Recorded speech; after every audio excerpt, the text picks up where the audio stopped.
अल्लाह रब्बुल इज़्ज़त ने कुरान करीम फ़ुरक़ान हमीद के अंदर इरशाद फरमाया, या अय्युहल्लज़ीना आमनुत्तकुल्लाह, ऐ ईमान वालो अल्लाह से डरो। अब अल्लाह से डरने के लिए कैसे मालूम होगा कि इंसान अल्लाह से डरता है, तो इसकी क्या अलामत है? ये शख्स अगर अल्लाह से डरता है तो इसकी क्या अलामत है? कुछ अलामतें ऐसी हैं कि जिनको कुरान ने बयान फरमाया है कि अगर वो चीज़ें इंसान के अंदर पाई जाएं तो पता चलता है कि यार वाकई इस आदमी के अंदर खौफ खुदा है। वरना ऐसे तो कई दावे करने वाले, यार मैं भी रब से डरता हूँ, कोई कहता है मैं भी रब से डरता हूँ, यार मैं भी रब से डरता हूँ। ज़बानी दावे हैं। मिसाल के तौर पर आज देखें, हर आदमी यही दावा करता है मैं अल्लाह से डरता हूँ, सरेआम दाढ़ी मुंडाएगा। मैं अल्लाह से डरता हूँ, सरेआम घर के अंदर टीवी चलेगी। मैं अल्लाह से डरता हूँ, सरेआम फिल्में चलेंगी। मैं अल्लाह से डरता हूँ, सरेआम झूठ बोलेगा। मैं अल्लाह से डरता हूँ, कारोबार करते हुए सैकड़ों झूठ बोलेगा, दावा करेगा मैं अल्लाह से डरता हूँ। लेकिन जो बंदा अल्लाह से डरता है उसकी निशानियां क्या है, ये इन चीजों को कुरान ने बयान फरमाया है। आमनुत्तकुल्लाह, अल्लाह फरमाता है अल्लाह से डरो। और ये याद रखिएगा कि जिनके दिल के अंदर अल्लाह का डर होता है ना, अल्लाह का डर, वही लोग ही रब के करीब होते हैं। और जिनके दिल के अंदर खौफ खुदा हो वही बंदा ही दूसरों पर नजर करम करता है। जिसके अंदर खौफ खुदा हो वही बंदा ही दूसरों पर रहम करता है, जुल्म से खुद बचता है, दूसरे को बचाता है, हमेशा मजलूम का साथ देता है। वही आदमी होता है जो अल्लाह से डरने वाला। लेकिन उसके अंदर कुछ निशानियां ऐसी हैं, अल्लाह का कुरान फरमाता है अगली जुज के अंदर, वल तंजुर नफ्सुम मा कद्दमत लिगद, कुछ ऐसे अमाल करो कि जो आगे के लिए तुम्हारे काम आए। अगर वो अब अमाल वो करेंगे तो आगे के लिए जो काम आएंगे वो किस चीज़ से? हालांकि क़यामत का दिन ऐसा होगा कि उस दिन फरिश्ते, ज़मीन, आसमान, चांद, सूरज, दिन, रात, हर जगह, हर चीज़ उस वक्त इंसान के खिलाफ बयान भी दे रही होगी और इंसान के मुवाफिक भी बयान दे रही होगी। अल्लाह रब्बुल इज़्ज़त के पाक महबूब ने फरमाया कि ज़मीन रब की बारगाह में गवाही देगी, मौला ये वो आदमी है जिसने मेरे ऊपर सजदा किया था, ये वो आदमी है कि जिसने मुझ पर नमाज पढ़ी थी। इसलिए बुजुर्ग हज़रात फरमाते हैं कि जब तुम नमाज पढ़ो, फ़र्ज़ पढ़ने के बाद जगह चेंज करके सुनते पढ़ो, ताकि जगह जगह ज़मीन का ज़रा ज़रा क़यामत के दिन तुम्हारे लिए गवाही दे। इसलिए जगह चेंज करके सुनते। अक्सर औक़ात बुजुर्ग हज़रात मस्जिदों में आप देखते होंगे पढ़ते हैं, जैसे फ़र्ज़ पढ़ लिए आगे पीछे हो गए, जगह चेंज कर ली। कि हदीस पाक में आता है कि ज़्यादा से ज़्यादा गवाहियाँ रब की बारगाह में तुम्हारे लिए जाएँ, और ज़मीन भी उस दिन गवाही दे रही होगी, ये वो शख्स है कि जिसने मुझ पर सजदा किया था। और कुछ लोग ऐसे भी होंगे कि जिनके खिलाफ गवाही दे रही होगी ज़मीन, ये वो शख्स है जिसने मुझ पर कभी सजदा नहीं किया, इसने मुझ पर चलता था, ये मुझ पर तो अकेड़ अकेड़ कर चलता था कि मैं बहुत बड़ा जवान हूँ, मैं बहुत बड़ा आदमी हूँ। वो शेख सादी रहमतुल्लाह ताला अलैह फरमाते ना कि एक आदमी आ रहा तो बहुत बड़ा पहलवान था, किसी ने उसको गालियां दी तो वो गुस्से से भर गया, मुंह से झाग निकल रही थी और उसके पीछे पीछे जा रहा था और गालियां दे रहा था। शेख सादी साहब ऐसे देख रहे थे। लोगों से पूछे ये कौन है? लोग कहने लगे कि ये पहलवान है, बहुत बड़ा फलां आदमी ने इसको गालियां दी हैं और ये उसको पीछे मारने के लिए जा। आपने फरमाया थू है ऐसे पहलवान पर जिस पर गुस्सा भी काबू नहीं आ रहा, जो अपने गुस्से पर काबू नहीं पा रहा, ये पहलवान है। पहलवान तो वो है कि जो अपने गुस्से पर काबू पा जाए। और क़यामत के दिन फिर ज़मीन इसके खिलाफ भी गवाही देगी, इसके मुआफ़िक भी गवाही देगी। और ज़मीन कह रही होगी कि इसने मुझ पर शिरक किया, इसने मुझ पर ज़िना किया है, इसने मुझ पर झूठ बोला है, इसने मुझ पर जनाब अली चोरी की है, इसने मुझ पर डाका डाला है। ये कदम पे कदम चलता था तो गुनाहों की तरफ जाता था।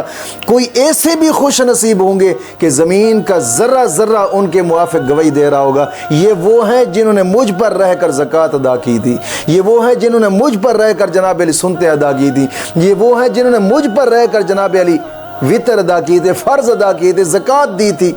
गवाही दे रही होगी ज़मीन। आका करीम सल्लल्लाहु अलैहि वसल्लम ने फरमाया कि काफिर और नाफरमान, ये दो शख्स, काफिर और नाफरमान, वो नाफरमान रब का नाफरमान, काफिर भी और रब का नाफरमान, इन दोनों के खिलाफ ज़मीन गवाही दे रही होगी। उस दिन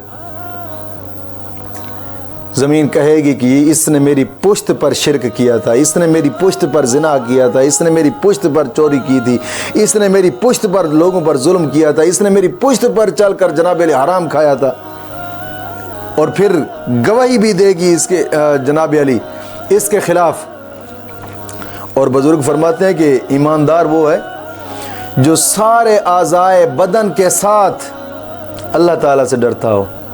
और ये भी बुजुर्ग फरमाते हैं कि जो अल्लाह से डरता है उसकी क्या निशानी है। फरमाते हैं कि 7 चीज़ें हैं, अगर उस इंसान के अंदर पाई जाएं तो समझ लो कि इसके दिल के अंदर खौफ खुदा है। 7 चीज़ें, उनमें से सबसे पहली चीज़ है, सबसे पहली चीज़ ज़बान का झूठ, ग़ीबत और चुगली से परहेज़ रखना। ज़बान को चुगली से भी परहेज़ करना, झूठ से परहेज़ रखना, बहतान से परहेज़ रखना, फहाशी बातों से परहेज़ रखना, ऐसे लग़वी बातों से भी परहेज़ रखना। क्योंकि आम तौर पर लोग बहुत ज़्यादा बोलते रहते हैं। हदीस पाक में आता है कि ये जो हम बोलते हैं ना, हम जो बोलते हैं, हमारी ये आवाज़ हवाओं के दोष में जाकर खला में बंद हो जाती है।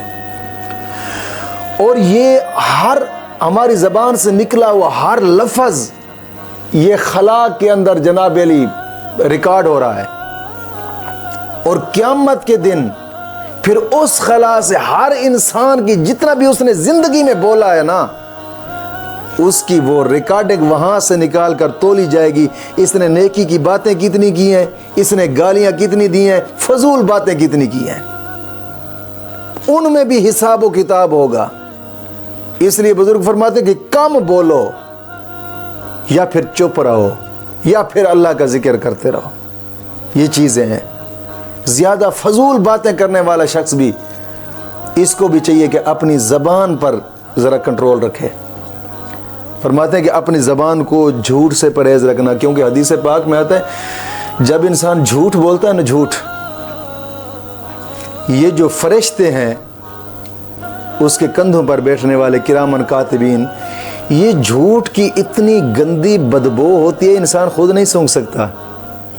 इसकी बदबू की वजह से फरिश्ते इसको अकेला छोड़कर चले जाते दूर।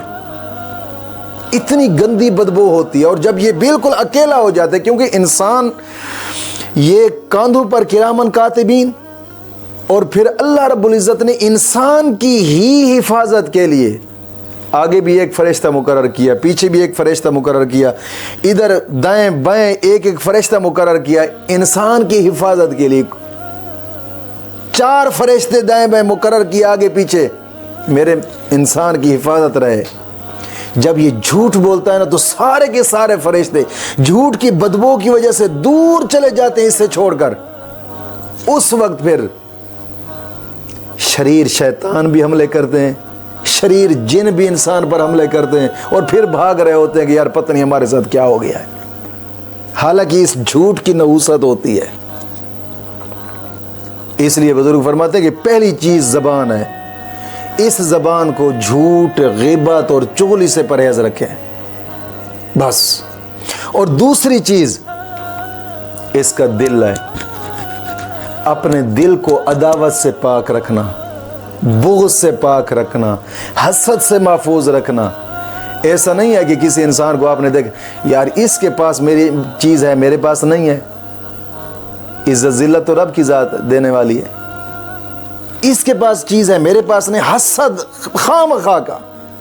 हालांकि हदीस पाक में आता है, आका करीम सल्लल्लाहु अलैहि वसल्लम ने फरमाया अल हसदु याकुलुल हसनात कमा ताकुलुन नारुल खातबा। आका करीम सल्लल्लाहु अलैहि वसल्लम ने फरमाया कि हसद नेकियों को ऐसे खा जाता है जैसे आग लकड़ी को खा जाती है। हसद नेकियों को ऐसे खा जाता है। हसद से परहेज रखना अपने दिल को। जो दिल हसद से परहेज होता है ना, उस दिल पर ही रब की रहमतें होती हैं और उसी दिल की जनाब अली दिल की मुरादें पूरी होती हैं। उसी दिल को सुकून मिलता है, इत्मीनान मिलता है। हकीकत बात है, अगर तुम दिल का सुकून चाहते हो ना, अपने दिल से हसद को निकाल दो, बस दिल को सुकून होगा। और तीसरी चीज आका करीम सल्लल्लाहु अलैहि वसल्लम का फरमान मुबारक है, और एक फरमान मुबारक हसद के बारे में भी है। आका करीम सल्लल्लाहु अलैहि वसल्लम ने फरमाया कि हसद दिल के बदतरीन अमराज में से एक मर्ज है। बदतरीन अमराज में से एक मर्ज है हसद। इसलिए इस दिल को हसद से पाक रखना जरूरी है। और तीसरी चीज आका करीम सल्लल्लाहु अलैहि वसल्लम ने फरमाया कि अपनी निगाह को हराम चीज से बचाओ, हराम खुर्द व नोच से महफूज रखो, हराम लिबास से महफूज रखो। जो भी चीज है अपनी निगाह की हिफाजत रखो, क्योंकि सबसे पहली चीज निगाह होती है। किसी चीज पर भी पड़े, पहले निगाह पड़ती है, फिर दिमाग उसको कबूल करता है, फिर दिल उसकी तरफ मेल होता है। अगर निगाह ना पड़े, दिल कभी मेल नहीं होगा, कभी भी मेल नहीं होगा दिल। पहले जनाब अली निगाह उठती है। अल्लाह रब्बुल इज़्ज़त कुरान करीम में भी फरमाता है कि मोमिनों को चाहिए कि निगाहें नीची रखें। मोमिनों को चाहिए कि निगाहें नीची रखें, क्योंकि सबसे पहली चीज निगाह होती है। और जिस बंदे का दिल अपने रब की बारगाह में गिर जाए ना, और निगाह को महफूज कर ले, वो बंदा ही अपने रब के कुर्ब खास में जनाब अली मर्तबा पा लेता है। मौलाना रूमी ने एक बात लिखी कि एक बादशाह था, किसी वक्त का बादशाह था, अपने वजीर के साथ निकला शिकार करने के लिए। जैसे जंगल बैबान में गया ना, तो उसने एक लोंडी को देखा, वो बड़ी खूबसूरत थी। लोंडी पर आशिक हो गया। निगाह उठी थी ना, सबसे पहले निगाह ही थी। नजर ही उसने की तो दिल खराब हुआ है। अगर नजर ना करता तो दिल कहाँ खराब होता। इसलिए तो अल्लाह का कुरान फरमाता है कि मर्द निगाहें नीची रखें। निगाह की, दिल खराब हुआ, आशिक हो गया, फिर सुकून ना आए दिल को, वापस चला। जैसे घर आया, सुकून नहीं आ रहा था। उसने वजीर से कहा कि तुम जाओ, कुछ भी हो जाए इस लोंडी को खरीद कर ले आओ। वजीर गया। सहरी बात है, बादशाह था, जवाहरात थे, माल था, दौलत थी, खरीद कर ले आया। जैसे पहुंची इसके पास लोंडी, तो लोंडी बीमार हो गई। अब ज्यादा परेशान हो गया कि अब क्या किया जाए। मैं तो इस पर आशिक था और ये आते ही इसको अपना होश ही नहीं रहा, बीमार हो गई है बहुत ज्यादा। फिर आ लगा तबीबों को तलाश करने के लिए। इधर से आमिल ले आया, इधर से आमिल ले आया, इधर से तबीब ले आया, इधर से तबीब ले आया। जो भी तबीब आता कहता ये तो मेरे बाएं हाथ का खेल है जी, कोई कहता ये तो मेरे दाएं हाथ का खेल है जी, कोई तो कहता बादशाह आप सुकून से बैठे, ऐसे ही 1 मिनट में ठीक हो जाएगी। हजारों तबीब आए, लेकिन कोई तबीब उसको ठीक ना कर सका। उनके यही बड़े बड़े दावे थे, बस अभी ठीक हो जाएगी, ऐसे हो जाएगा, ऐसे हो जाएगा, ऐसे हो जाएगा। आखिरकार मायूस हो गया, उठ गया दिल दुनिया से कि यार अब कोई भी नहीं है ऐसा कोई जो इसको ठीक करे। दिल जब बहुत ज्यादा परेशान हुआ ना, मायूस हुआ दुनिया से, दिल में सोचा कि बस एक ही ज़ात है, अगर वो करम कर दे तो मसला हल हो सकता है। वज़ू किया, ईशा की नमाज पढ़ने के लिए गया मस्जिद में और नमाज पढ़ी। नमाज पढ़ने के बाद नवाफिल पढ़ने लगा। जैसे ही सजदे में गया ना तो रोया इंतहा दर्जा। बस एक ही दिल में ख्याल था, मौला तू ही करम करने वाला है, अब तेरे सिवा मेरा कोई आसरा नहीं रहा, कोई सहारा नहीं रहा। और ये हकीकत बात है कि जो बंदा अपना मामला अपने रब पे छोड़ देना वो कभी भी दुनिया में नहीं हारता।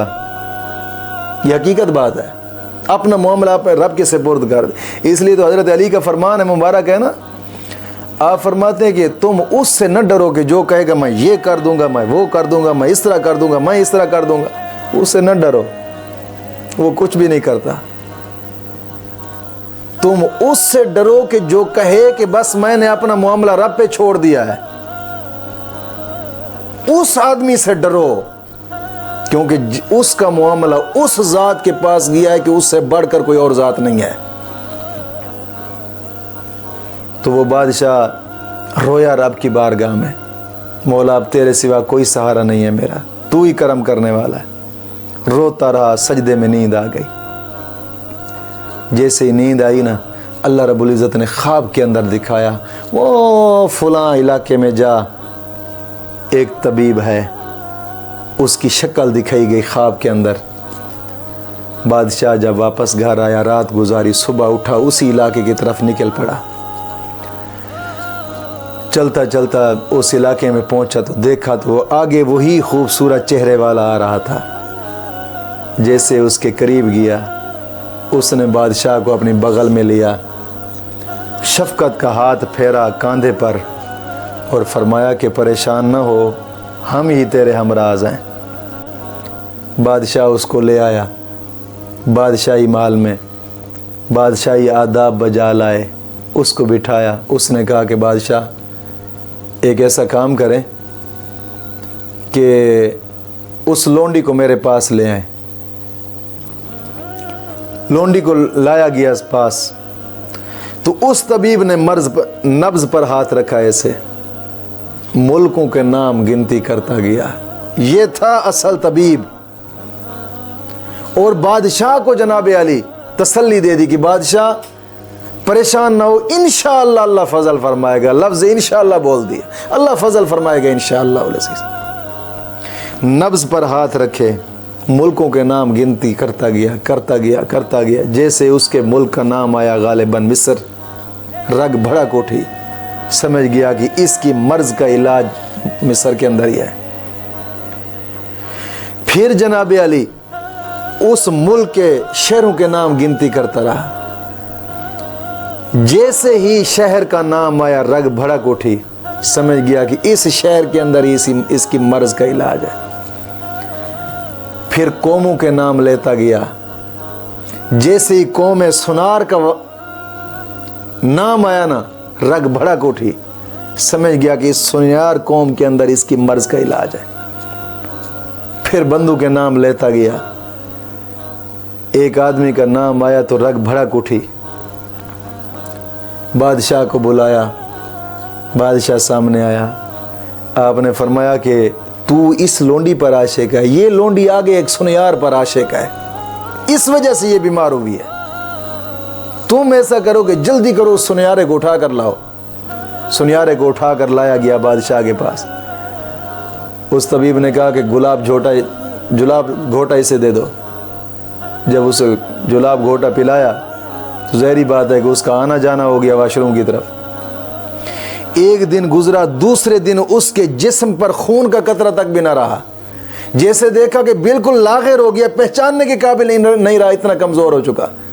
आपने फरमाया इसको सामने लाओ लोंडी के। जब उसने सामने लाया, लोंडी के सामने लाया गया, तो लोंडी ने कहा माजरत, मैं जिस वजह से इस पर आशिक थी वो चीज़ तो रही नहीं है, वो था हुस्न इसका, इसके हुस्न पर मैं आशिक थी, वो थी नहीं, अब मैं क्या करती हूँ इसके पास जाकर।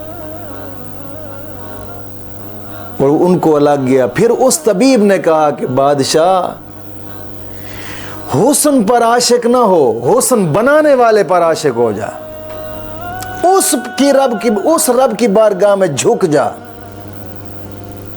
उस पर आशिक हो जा, फिर दुनिया कायनात की कोई चीज जनाब अली तुझसे दूर नहीं है। बात करने का मकसद था कि अल्लाह ही है, अगर उसकी बारगाह में झुक जाए इंसान, वही मुश्किलात टालने वाला, वही है सब कुछ, मुश्किलात टालने वाला।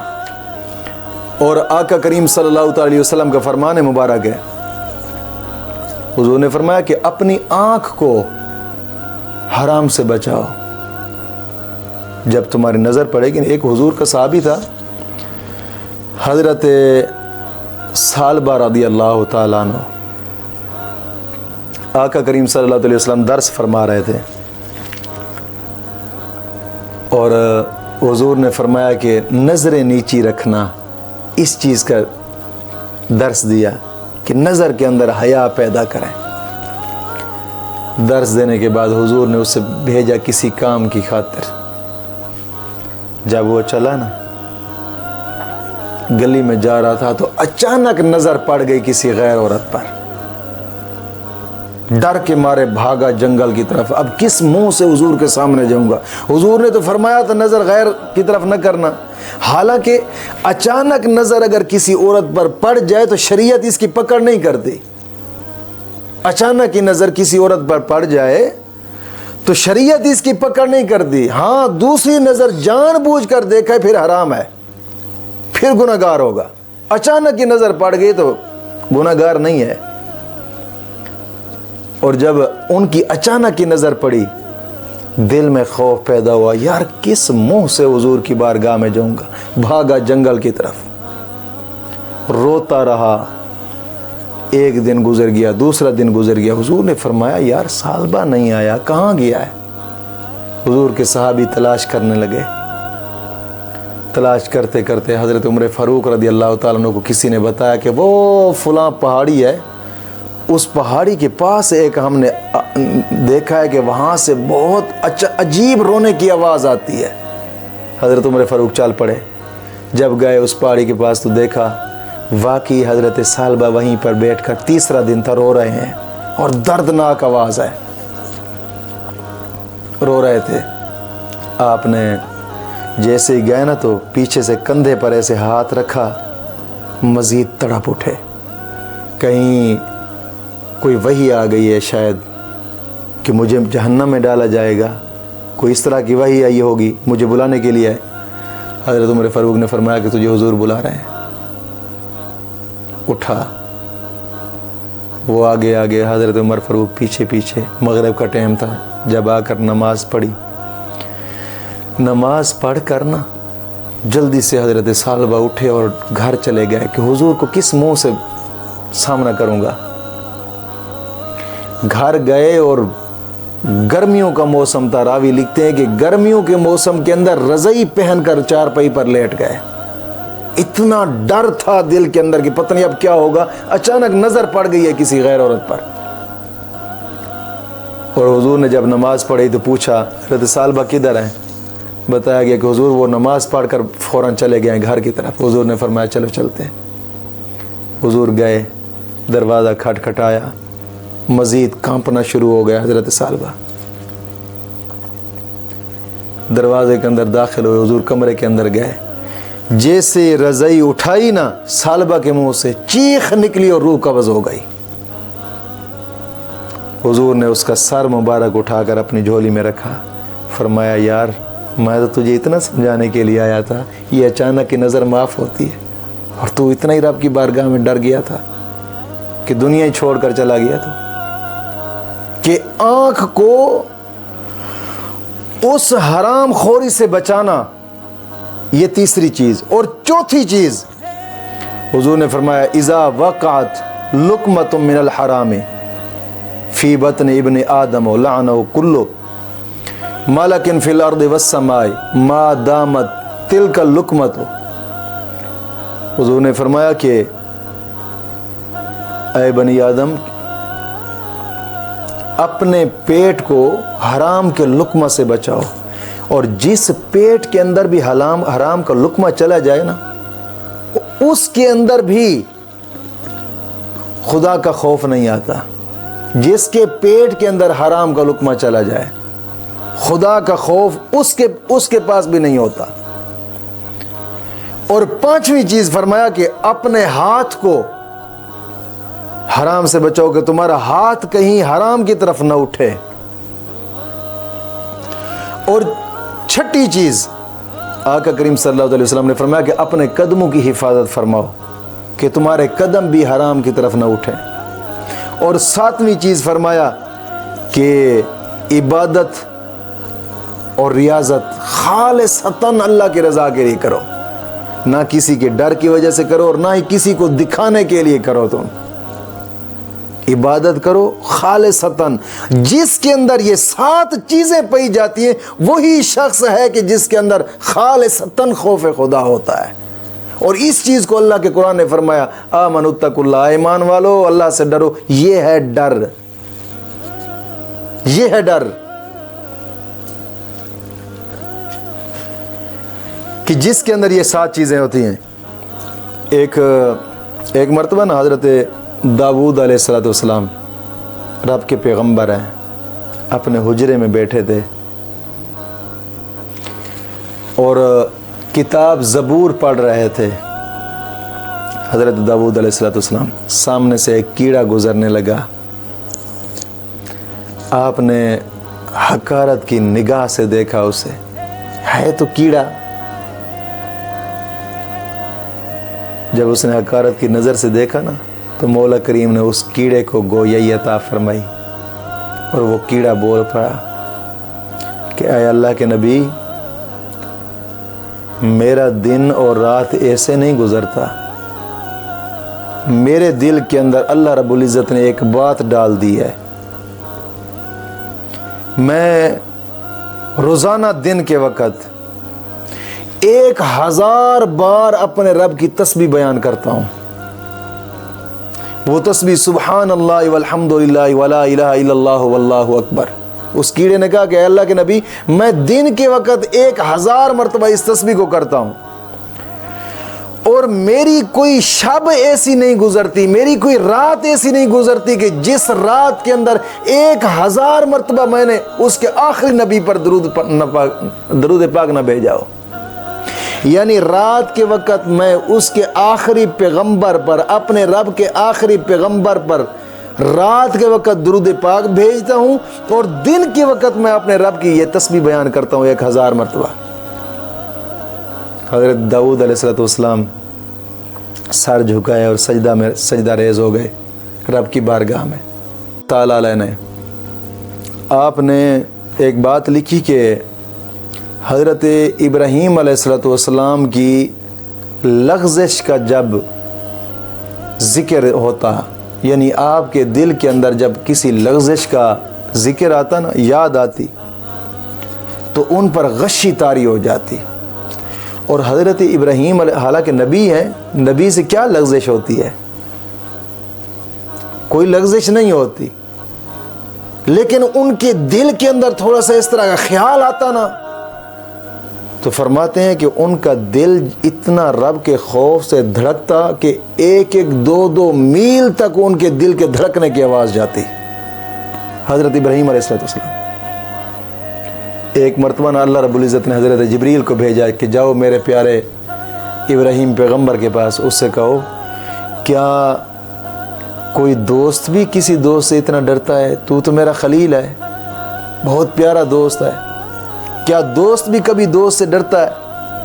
तो आप फरमाने लगे, यार जब मेरे दिल के अंदर ना थोड़ी सी लग़्ज़िश का भी ख्याल आता है तो मैं उस रब से बहुत डरता हूँ। मेरा दिल की धड़कन इसलिए 1-1, 2-2 मील तक सुनाई देती है कि जब रब के पैगंबर, अंबिया, सालिहीन, नेक लोगों का ये हाल है कि जब वो अपने रब का डर दिल में रखते हैं, ये हाल होता है उनके साथ, तो फिर यार हम किस बाग की मूली? हमें भी तो कुछ खौफ खुदा दिल में रखना चाहिए। और इस चीज़ को अल्लाह का कुरान फरमा रहा है इन लफ्ज़ों के अंदर, या अय्युहल्लज़ीना आमनुत्तकुल्लाह, ईमान वालो अल्लाह से डरो। यानी जो अल्लाह से डरने वाला होता है वो इन 7 चीज़ों की तरफ नज़र ज़रूर रखता है।